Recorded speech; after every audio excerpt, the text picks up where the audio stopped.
Welcome back to Dharma classes.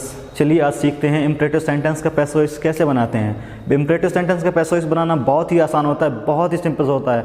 आपको बस सीखना है कि इम्परेटिव सेंटेंस क्या होता है और कैसे उसको हम पैसोइस में बदलते हैं। ठीक है, तो एक्टिव वॉइस की बात करते हैं तो ये सदैव वर्ब की फर्स्ट फॉर्म से स्टार्ट होते हैं। किससे? रिपोर्टिंग वर्ब हमेशा स्टार्ट होते हैं वर्ब की फर्स्ट फॉर्म से। ठीक है, तो चलिए देखिए इम्परेटिव सेंटेंस हिंदी में बात करें तो उनसे आज्ञा का या सलाह का या किसी से रिक्वेस्ट का उसमें क्या होता है हमें पता चलता है। तो ठीक है, तो जैसे एक सेंटेंस कोई अगर लिखा होगा तो वो वर्ब की फर्स्ट फॉर्म से शुरू होगा। किसकी? वर्ब की फर्स्ट फॉर्म से स्टार्ट होगा। और आपको ये बहुत बेहतर तरीके से पता होगा कि इनमें एक सब्जेक्ट यू छिपा होता है। क्या होता है? सब्जेक्ट यू छिपा होता है। तो देखिए जैसे लिखा है वर्ब की फर्स्ट फॉर्म और ऑब्जेक्ट, फिर कुछ वर्ड अगर दिए हों तो चलिए कोई बात नहीं। तो हम बनाते कैसे हैं? हमें लेट अपनी तरफ से स्टार्ट करना है सेंटेंस को, लेट से। ठीक है, जैसे सेंटेंस का हमारा ये था तो हमने क्या कर दिया? लेट से स्टार्ट किया। देखिए हमने लिखा है यहाँ पर क्या? लेट। अब लेट के बाद हमारा जो सेंटेंस का ऑब्जेक्ट था उसको यहाँ पर लिख दिया और इसके बाद हम प्रयोग करते हैं बी का। किसका? बी का। और हम इसके बाद वर्ब आती है थर्ड फॉर्म, मतलब पास्ट पार्टिसिपल का हम प्रयोग करते हैं। फिर कुछ वर्ड दिए हैं तो उसको भी हम बाद में मेंशन कर देंगे। ठीक है, चलिए एग्जाम्पल की तरफ बढ़ते हैं। इस सेंटेंस का एग्जाम्पल है जैसे पोस्ट दिस लेटर। ठीक है, याद रखना बड़ी ही सिंपल और आसानी से करना है हमको, बहुत ही आसान है। क्या लिखा है? Post this letter. तो इस सेंटेंस का ऑब्जेक्ट हमने पहचाना क्या है? This letter. तो हम स्टार्ट किससे करेंगे? लेट। हमने इसी का है ना, क्या गया? लेट। फिर क्या आना चाहिए? ऑब्जेक्ट। Let this letter. अब हमें ऐड क्या करना है? Be. Let this letter be. अब पोस्ट की पास्ट पार्टिसिपल फॉर्म लगा दो या थर्ड फॉर्म, क्या हो जाएगा? Posted. Let this letter be posted. अब कुछ बच्चों के मन में सवाल आता है कि सर इसमें बाई लगाकर सब्जेक्ट क्यों नहीं लिखा गया? तो देखिए मैं इस बात को बता दूं कि इसमें सब्जेक्ट यू क्या होता है? छिपा होता है। तो हमें जब यू छिपा है तो हमें बाई लगाकर दिखाने की जरूरत ही नहीं है। ठीक है, बड़ा ही आसान है, बस आपको करना है। उसका एक एग्जाम्पल लिखा है और स्पीक द ट्रूथ। क्या लिखा है? Speak the truth. तो देखिए सेंटेंस का ऑब्जेक्ट है, हमने पहचान लिया क्या है? The truth. ठीक है, जब हम इसको पैसोइस में बदलेंगे तो द ट्रूथ है, लेकिन स्टार्ट किससे होगा हमारा? लेट से। हम रूल पढ़ चुके हैं क्या है कि लेट से स्टार्ट होता है और फिर क्या आ जाता है? ऑब्जेक्ट। Let the truth. फिर क्या आना चाहिए? बी। अब स्पीक की थर्ड फॉर्म स्पोकन। ठीक, ये हमारा बन गया let the truth be spoken. ठीक है, बड़ा ही आसान है। मैंने आपके लिए एक छोटा सा क्वेश्चन नीचे लिखा हुआ कि हेल्प द पुअर। ठीक, क्या लिखा है? Help the poor. तो आपको इसका सॉल्व करके और कमेंट बॉक्स पर इसका आंसर लिखना है। चलिए बढ़ते हैं इसी का रूल नंबर 2 की तरफ करते हैं। तो सेंटेंस अब हमारा स्टार्ट होगा डू नॉट। किससे स्टार्ट होगा? डू नॉट से। बस हमें याद क्या रखना है प्यारे बच्चों कि डू नॉट से तो सेंटेंस स्टार्ट हो, बट सबसे लास्ट में हमें क्या देखना है? फुल स्टॉप लगा होना चाहिए। क्या लगा होना चाहिए? Full stop. यदि क्वेश्चन मार्क हमारा लगा होगा तो फिर हमारा खेल गलत हो जाएगा। ठीक है, हमें याद रखना है क्या लगा होना चाहिए? Full stop. ठीक है, तो जैसे हमारा सेंटेंस डू से स्टार्ट होगा, डू नॉट से। ठीक है, तो करना क्या है हमें? सेंटेंस को हमें चेंज, फॉर्मेट चेंज नहीं करना है। लेट से पहले भी स्टार्ट किया था और लेट से अभी भी हमें स्टार्ट करना है। तो सेंटेंस को हमने स्टार्ट किया किससे? लेट से। देखो लेट आ गया और फिर सेंटेंस के ऑब्जेक्ट को लिख दिया। बस अब हमें नॉट को प्लेस करना है। और एक चीज मैंने बताया था पैसोइस की प्रीवियस क्लास में कि हमें सेंटेंस में डू या डज या डिड हट जाता है। पूर्णतः क्या हो जाता है? हट जाता है। तो डू यहाँ से हट जाएगा तो क्या जाएगा? लेट, फिर ऑब्जेक्ट और फिर नॉट, और नॉट के बाद क्या आ जाएगा? बी। अब यहाँ पर आएगा बी।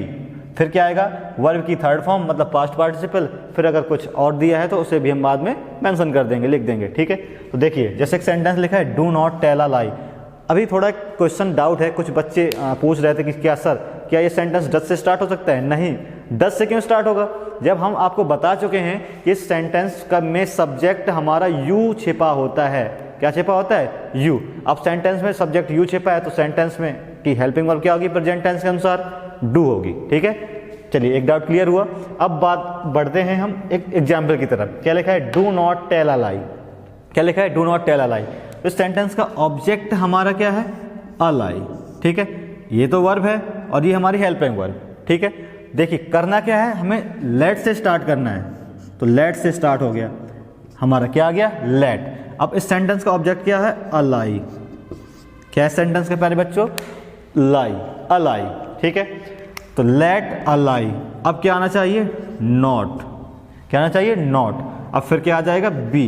देखिए ये बता ही चुके हम, let a lie not be tell की थर्ड फॉर्म टोल्ड, ठीक है, और हमने लास्ट में फुल स्टॉप लगा दिया। देखिए डू से तो स्टार्ट था, लेकिन हमने लास्ट में देखा कि क्या लगा है, फुल स्टॉप लगा है। यही उसकी पहचान होती है इम्परेटिव सेंटेंस की, यदि वो डू से स्टार्ट होगा तो हमें लास्ट में फुल स्टॉप को देखना होगा, ठीक है। तो एक एग्जाम्पल हमने और लिखा हुआ है कि डोंट मेक अ नॉइज, ठीक। तो इस सेंटेंस का ऑब्जेक्ट आपको छांटना है। सेंटेंस का ऑब्जेक्ट क्या है, अ नॉइज।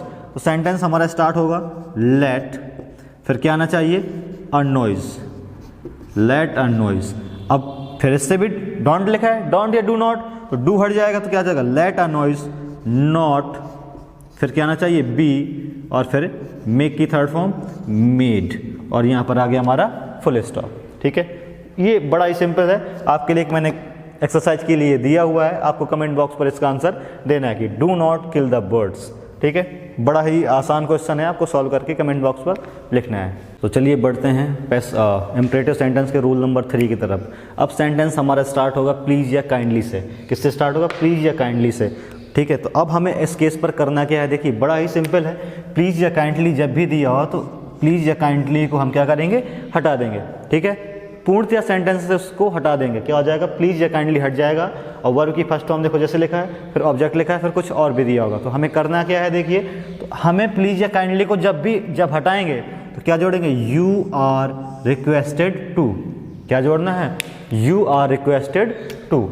इस बात को आप नोट कर लीजिएगा और अपने दिमाग पर बैठा लीजिएगा और इसको लर्न रखिएगा, ठीक है।